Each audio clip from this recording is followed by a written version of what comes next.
Hey everybody, welcome to another episode of Fright Friday right here on Night Owl Video. Today we are talking about this 1998 gem, Disturbing Behavior. Maybe some of you have seen this, I don't know. Before I get to that, I just want to say thank you to everybody who's subscribed recently. I'm up to 176 subscribers, so my next goal is 200. And at 200, I will have to do something special again, like I did at my 100th subscriber count. So maybe it'll be my horror, all of my horror DVDs behind me. I did do my horror Blu-rays. I do have a small collection of horror VHS, so I could do that as well. I'll figure something out. I'm also coming up on my 1-year anniversary of being on YouTube, so probably try to think of something cool to do for that as well. Anyway, thank you again. Today we are talking about 1998's Disturbing Behavior with James Marsden, Katie Holmes, and Nick Stahl.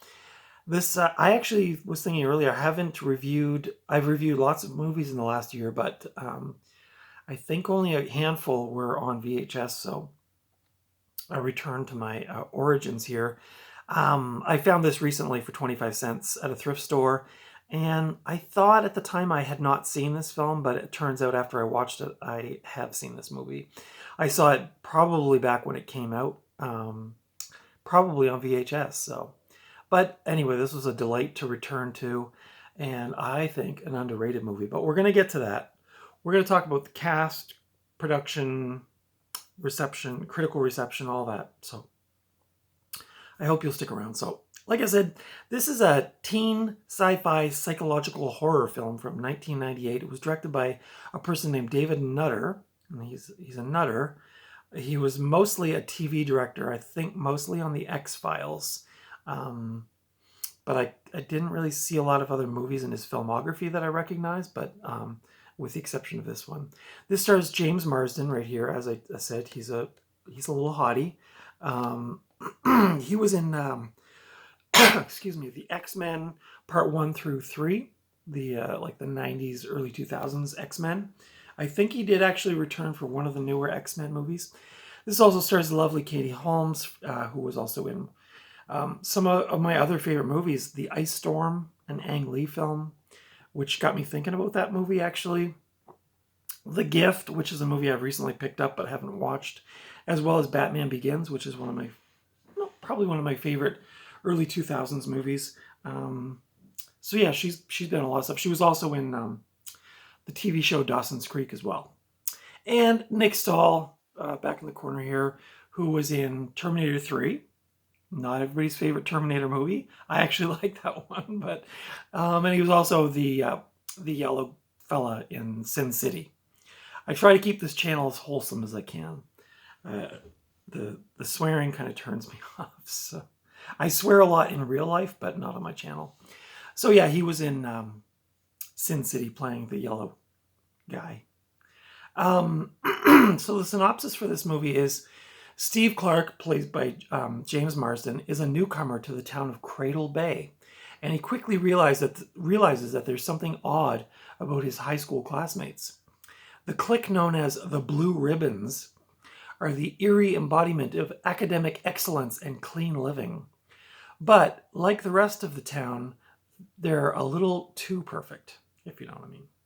When Steve's rebellious friend, Gavin, played by Nick Stahl, mysteriously joins their ranks, Steve searches for the truth with fellow misfit Rachel, played by Katie Holmes. I think that's actually quite a well-written synopsis. I don't know, I think I've said this on the channel before, but I generally copy and paste from Google the synopsis. Sometimes they're really well written, sometimes they're not so much, but that's actually a pretty accurate description of the movie if you've never seen it. So, Disturbing Behavior, I'll flip this around so there's a little variety. There's Katie Holmes looking super cute there. There's I think that's James Marsden. I won't say what's going on there because I don't want to ruin the plot of the movie, but this was an international co-production between Australia, the United States, and my home country, Canada.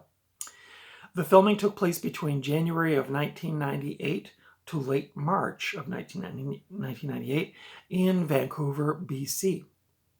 The So this was interesting because I didn't know about this movie, about this movie, that it was received poorly by test audiences, which then caused the studio to ask the filmmakers to do some cuts to the film.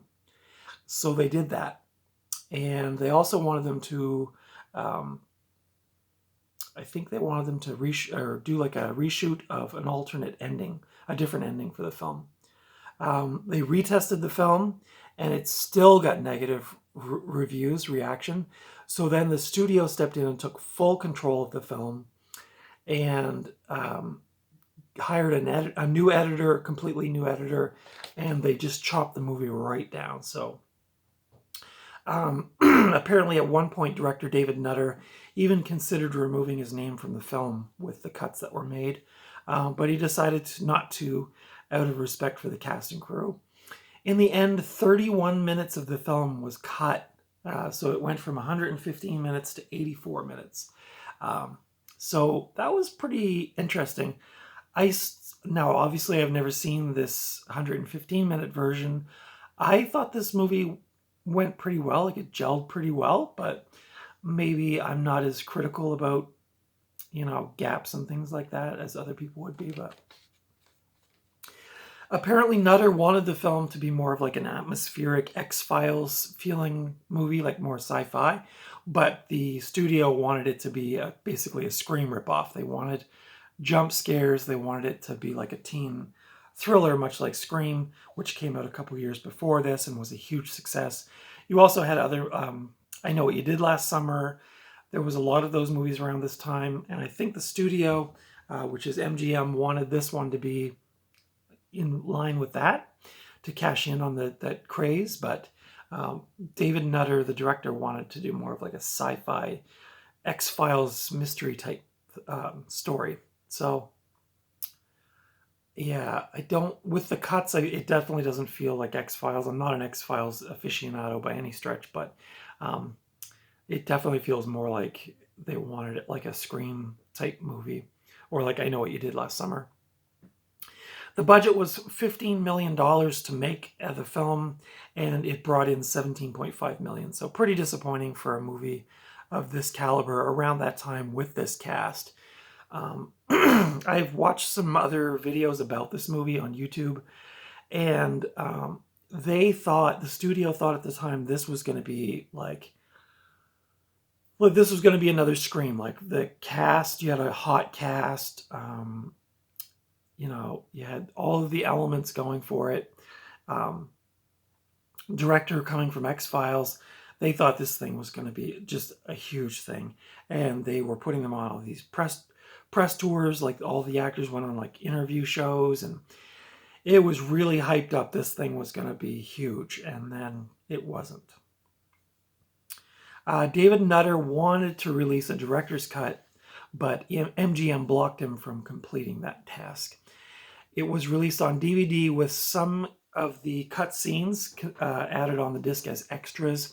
Other editions from Shout Factory and MVD Rewind has since come out with the deleted scenes also as extras, but not reinstated into the film.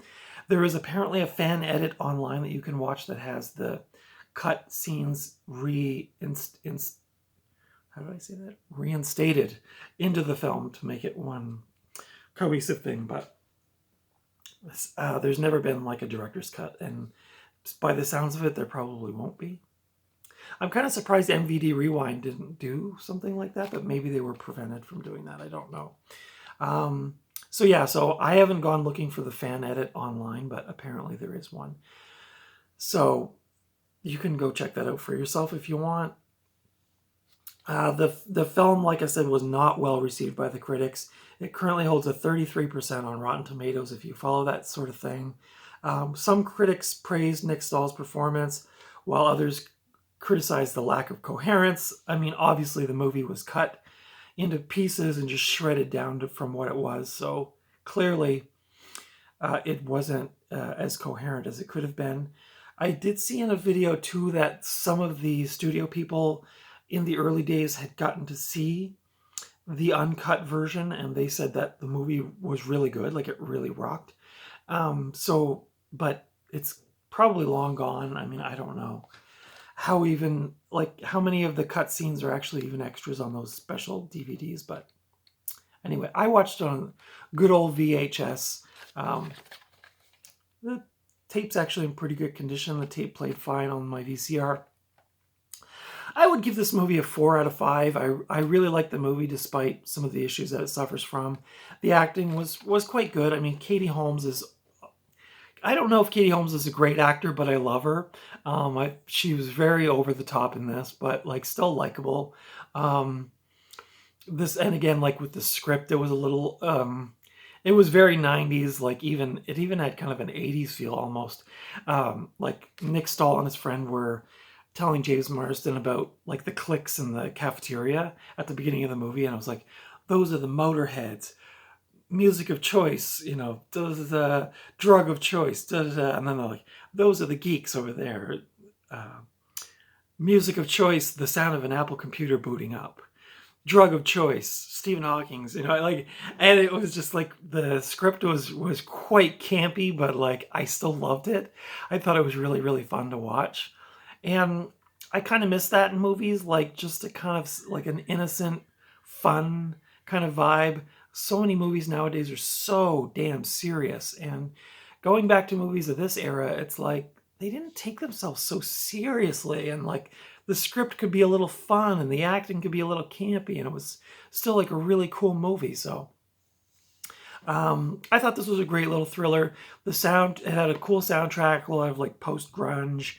The Flies are on there. I think actually on this, I guess it doesn't say, but at the very end of this movie, there is a music video for I Got You Right Where I Want You, I think it's called. It's by The Flies.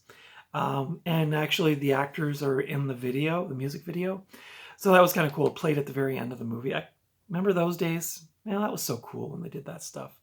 But yeah, this is really cool. Katie Holmes just got such an attitude in this movie, like just awesome. I really, really do like this movie. I'm sure there are a lot of people I'm sure there's a lot of detractors out there that say this is just like cheesy Hollywood teen whatever. And like, yeah, it is, but I still love it. And I just had so much fun watching this movie.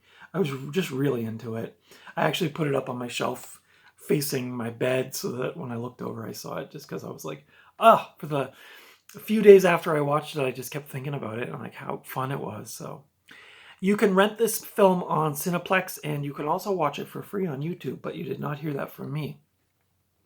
The quality of that YouTube video is probably even better than this VHS, but yeah, really fun little movie. If you so I was trying to think, like, I guess I watched Scream 5 and I saw Scream 6 in the theater, and then I got kind of a hankering to watch some of those late 90s like teen thrillers, because I was in my mid to late 20s when those movies came out. So I was kind of probably at the far end of the target audience of that.